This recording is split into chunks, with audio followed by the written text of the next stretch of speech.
Hi there FMPS. This week we're going to continue looking at some athletic events, and there's going to be 4 particular events that we're going to look at. We're going to look at 2 jumps for distance, which are the long jump and the triple jump, and we're also going to look at shot putting technique, which is a throwing event, and we're also going to look at the beginnings or the introduction to discus, which we'll cover a little bit more when we get back to school. But the things you'll need today is a ball a little bit larger than a tennis ball. If you don't have one, you know the drill about creating your own sock ball, okay? The more pairs of socks you use, the bigger the ball gets. You'll also need a little bit of space today. I'm a little bit confined with this area. Hopefully you can go outside or to your local park to do an activity, maybe in your backyard, in your hallway, but whatever you do, make sure it's a safe environment with not too many obstructions around you, okay? Now the first event that we are going to look at is called long jump. And long jump is an event where people see who can jump the furthest, and they land, when they do this event in the Olympics or athletics, they land in a sand pit, okay? So when we do this athletic event at school, we're going to have a sand pit out in the oval that we'll be able to use to land in as well, nice and safe. But for today, obviously we don't have that, so we're just going to use the space that we have. What you'll need is space for a little bit of a run up for a couple of steps, and a little bit of a landing space or follow through area with also a couple of steps, okay? And I've put down a red line on the ground here to give myself a launching point, because in long jump, in triple jump, there will be a line on the ground that you actually have to take off from behind. Or you can even touch it, but if your foot was to go over that line, that would be classed as a no jump, okay? So for today, the things that we need to think about are some of the things we thought about last week with our high jump. And that is, in long jump, we take off with 1 foot. So last week you should have decided which foot you like taking off with the most, and that is probably going to be for most people jumping off their left foot, because most people are the right-legged, or if you're left-legged, you probably like jumping off of your right leg. I know it's a bit contradictory, isn't it?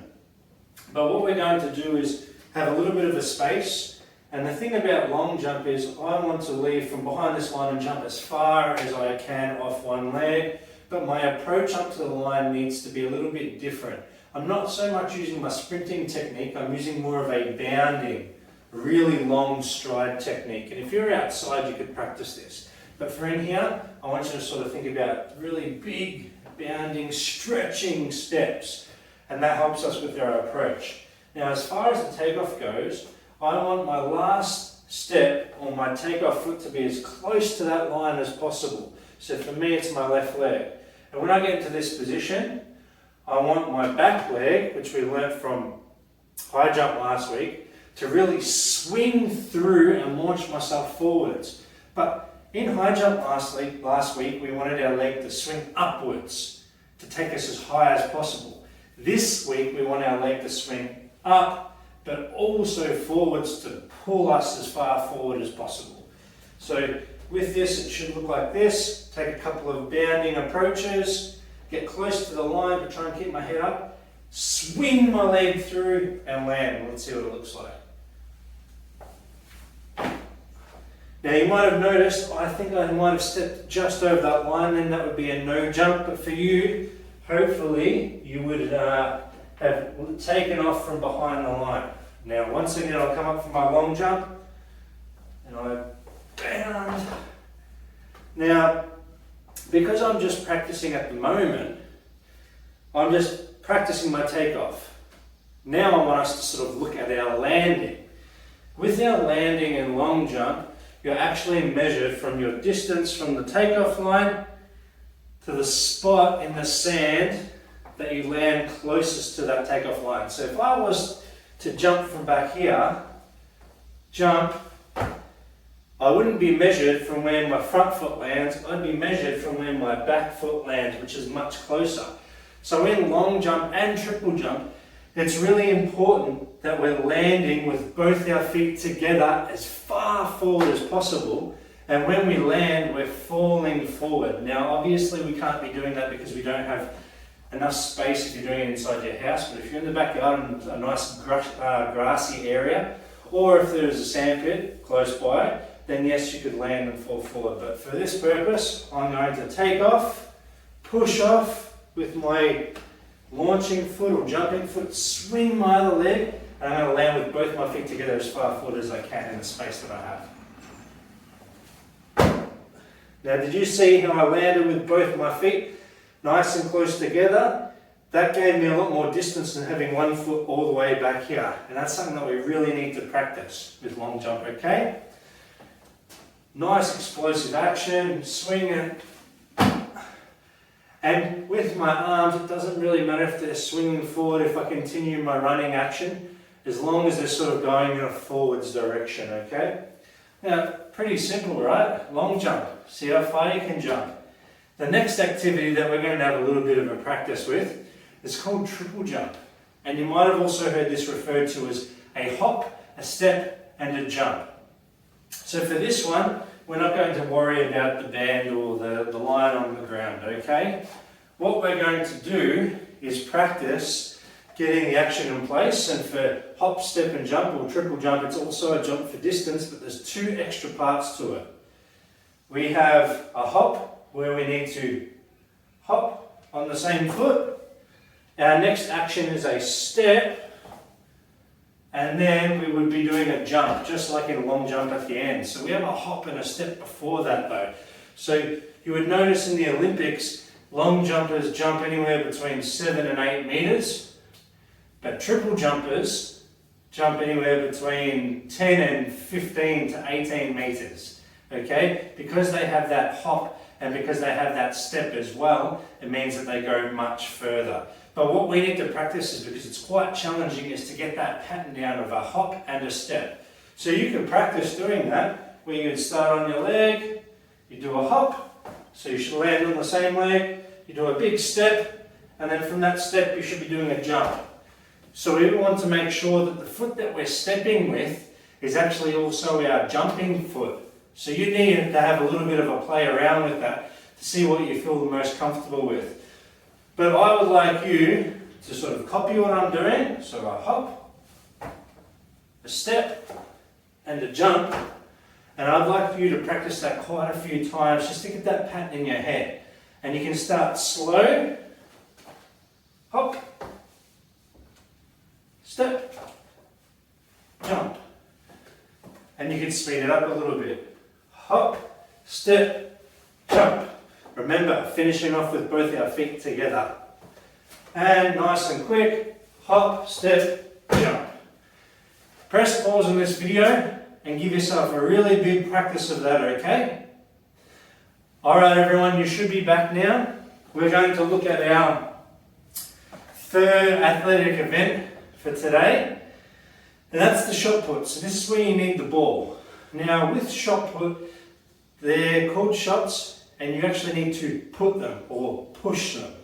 Because they're so heavy, if I was to use a throwing action where I bring my hand back and pull forward, I would seriously hurt my shoulder, my elbow and my wrist, because they're upwards of, at the Olympics, I'm not sure what they use weight-wise. I think it's more than 5 kilograms. I think there could even be 8 kilogram shot puts they use in the Olympics, the males.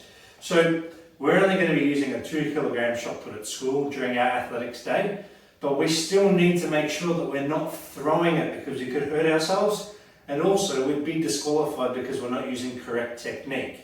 So what we need to do is learn how to use a shot put correctly where we're actually pushing it and our arm never travels backwards. And a really good way for us to practice that is to begin with by sitting on the ground, and we put the shot put or our ball in the middle of our chest with both hands on the shot put. Now from here, we're just going to push it forward, push. And this is a really good practice for us because I wouldn't even be able to bring my hand backwards to throw it if I tried. All I can do from here is push it forwards. So I'm going to show you what that looks like now. Ball in the middle of my chest, both hands, and I'm going to push it forwards.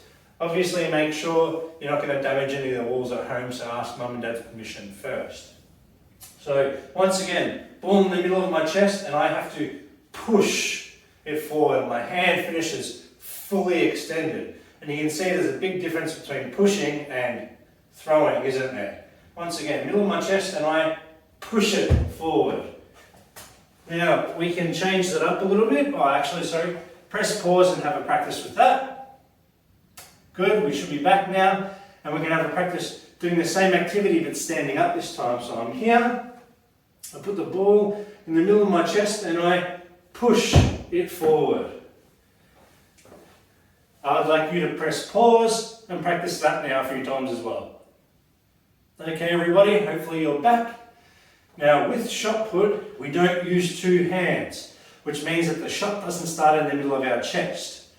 We still need to push it though, and the best way for us to do that is we need to hold the shot in the top part of our hand where our fingers meet our palm.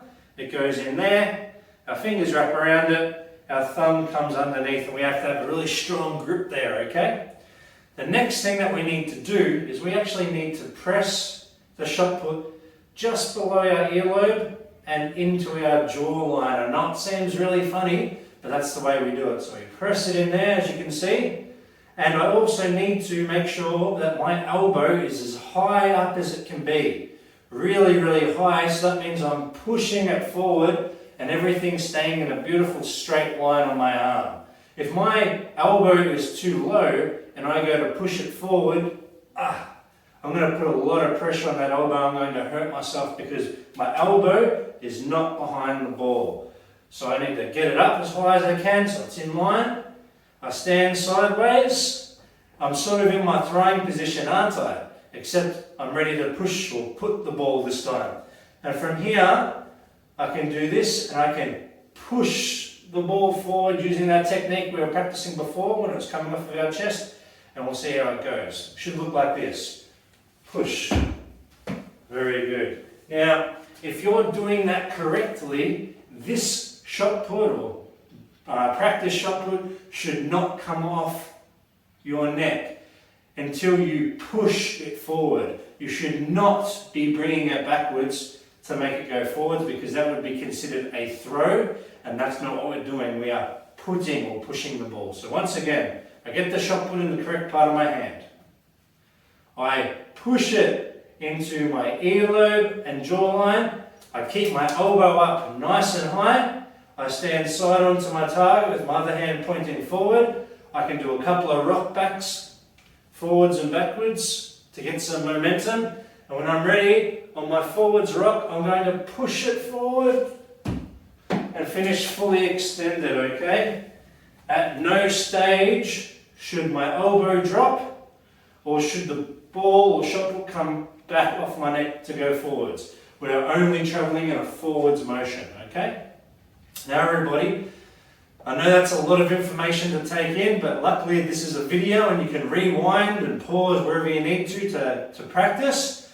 But for now, press pause and have a really good practice of your shot putting technique. Remember, I'll say it again, shot put where your fingers meet your palm, thumb pressed into your earlobe and jawline, elbow up nice and high, hand pointing forward, standing sideways, a few rocks backwards and forwards, and push forward and fully extend, okay? Remember, this is a throwing event. We're going to see how far forward we can get the shot put to go before it hits the ground, okay? Press pause. Please have a practice of that.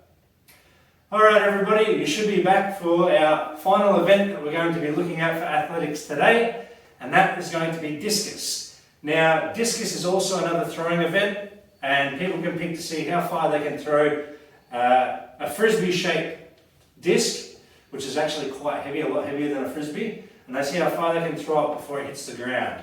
Now, there's a bit of a strange technique when it comes to throwing a frisbee, because we don't, a discus, because we don't throw it like a frisbee backhand, we actually throw it forwards. And when we throw it forwards, we use a straight arm, and we use our other arm, we pull ourselves around, but the discus doesn't come out the back of our hand like you think it would. It actually needs to come out the front of our hand. And the last finger that it should actually touch as it rolls out should be our index finger. If you're throwing a discus and it's rolling at the back of your hand and it's touching your pinky last, you're not doing it the right way. So what we're going to do today is just a little bit of an introduction to discus and to get the feel for it. So with your ball, you're going to hold your ball in your throwing hand. And we're going to practice releasing and rolling that ball forward so that the last finger that touches the ball is our index finger. And the way that we're going to do that is to keep it on our side, take a step forward, and let the ball roll forwards and off our index finger. So along the ground it looks like this. I roll, the ball comes off my index finger and should travel forwards. If I'm rolling the ball and it's coming off my pinky finger, it's going to spin back to me, and I'll show you what that one looks like. If I'm doing it the wrong way and it's spinning off my pinky finger, it's going to stop and roll back to me. But if I do it the correct way and I let it roll off my index finger, it should continue rolling. Just like that. Now everybody, I want you to press pause and have a really big practice of rolling that ball and allowing it to release off your index finger, okay? And just so you can see it in the proper motion again, up nice and close, the ball is coming out of your hand and it is rolling off your index finger forwards like that, okay? Forwards. It is not coming out the back of your hand or your pinky. Lots to take in today, everyone, but like I said, you have plenty of opportunities to rewind these videos, have a look at them again. I know it's lots to take in. We will cover all of this stuff back at school again using the correct equipment, but for now, just have a practice, and that way we'll have a really good base knowledge when we do get back to school. All right, everybody, I'm really looking forward to seeing you again soon. Bye.